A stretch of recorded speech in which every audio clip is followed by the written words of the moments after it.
DMTV Info, votre chaîne d'information en temps réel. La politique, la santé, le sport, les faits de société, la musique, les rumeurs et bien plus encore. Vous découvrirez cela dans notre chaîne DMTV Info.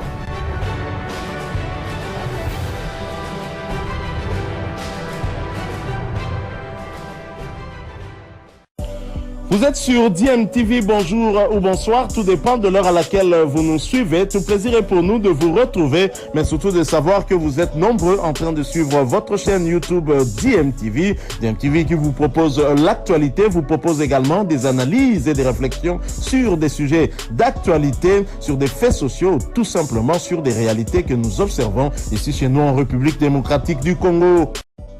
Voilà, nous sommes vendredi 29 juillet 2022.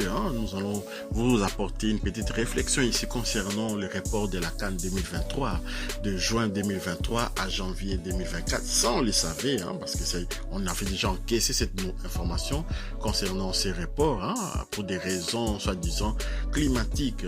Il pleut au mois de janvier, au mois de juin en Côte d'Ivoire, il pleut abondamment et il serait difficile peut-être de pouvoir programmer des matchs sur le pluie diluvienne comme ça. Bon, c'était pas une mauvaise chose, mais on apprend également maintenant que la conséquence de tout ça, la 3e et 4e journée des éliminatoires qui étaient prévues au mois de septembre de cette année 2022 seront reportées en mars 2023.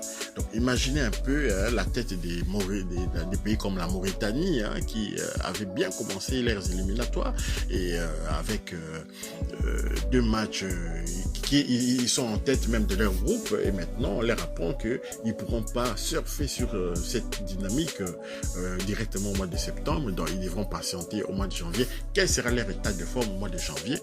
Voilà la question. Et donc, pour d'autres pays qui avaient mal commencé, ça peut permettre aussi de se réorganiser, de se remobiliser pour pouvoir aborder cette compétition, poursuivre cette compétition en renversant la vapeur. Donc voilà, au mois de janvier 2024, quel sera aussi l'état de forme de nos footballeurs qui seront en plein, c'est la trêve hivernale. Ils seront dans la trêve hivernale en ce mois de janvier-là. Est-ce qu'il y a des clubs qui vont libérer les joueurs? Voilà, c'est la question encore qu'on se pose. Donc, on a eu cette information venant du journaliste Malik Traoré de Canal Plus Sport, qui est confirmé par Afrique Foot également.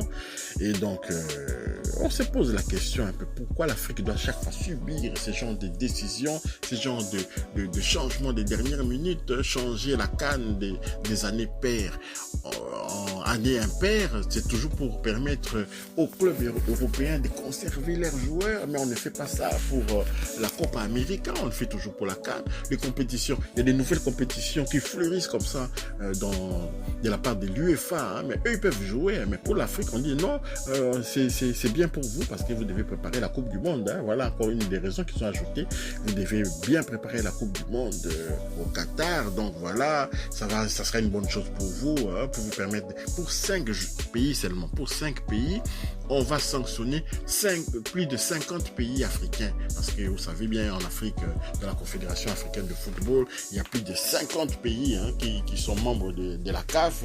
Et donc, dans ces éliminatoires-là, cela ne concerne pas la RDC, cela ne concerne pas le Congo, ça ne concerne pas le Gabon, ça ne concerne pas la Mauritanie, ça ne concerne pas la République centrafricaine, ça ne va pas concerner l'Angola et tout. Mais on va dire, tiens, c'est pour préparer, pour que les Marocains, les Algériens, le Ghana puissent bien préparer cette compétition, on va reporter pour leur permettre de bien préparer la compétition. Mais est-ce qu'ils vont gagner cette compétition? Est-ce que l'UEFA, la FIFA est prête à leur laisser la possibilité d'accéder ne fût-ce qu'en demi-finale? Ça c'est une autre question, parce que on sait ce qui se passe avec l'arbitrage, avec certaines décisions, malgré ce VAR qui n'est pas uniforme, ça dépend d'un match à l'autre.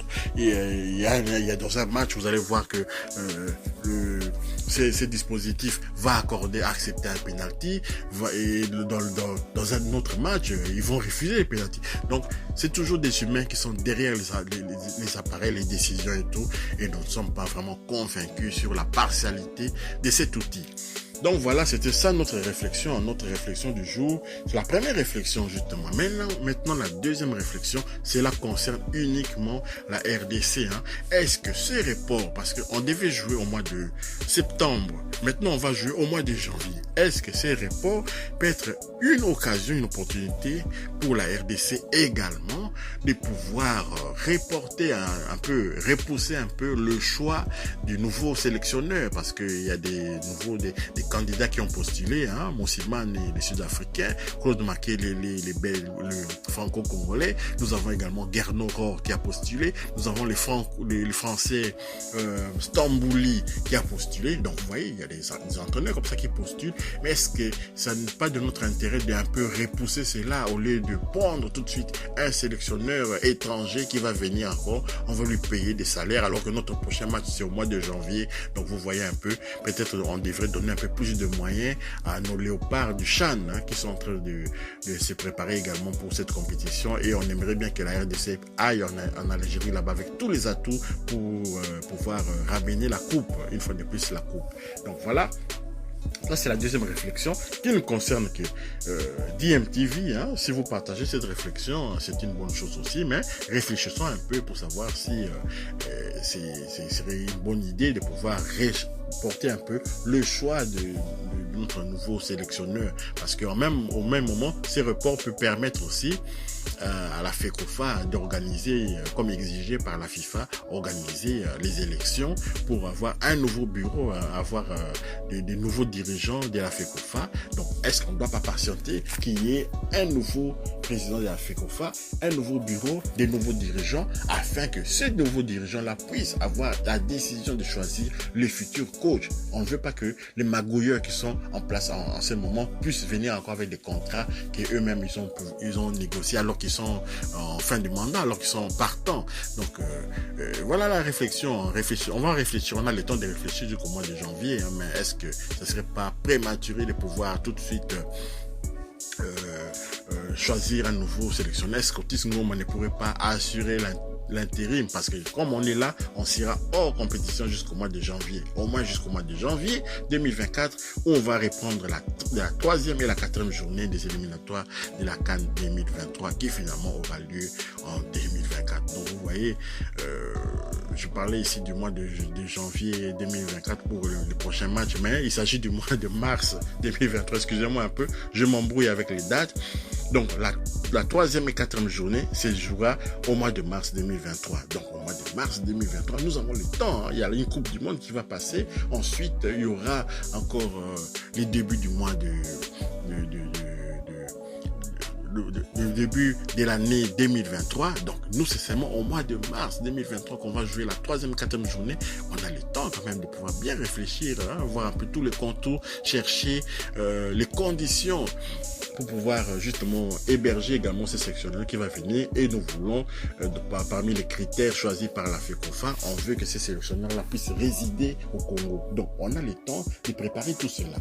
Sans oublier que la RDC va aussi organiser le jeu de la francophonie. Nous avons une équipe de jeunes qui va participer à ces tournois. Donc peut-être donner un peu plus d'importance à ces événements-là qu'au choix du futur sélectionneur qui va venir dès qu'il aura signé son contrat, empocher des salaires comme ça sans pouvoir même exercer le travail qu'on va lui confier. Donc voilà, si vous avez aimé cette réflexion, n'oubliez pas de partager, de liker également. C'est juste une réflexion, comme ça n'engage pas, ça n'engage à rien. Donc c'est juste une réflexion de DMTV.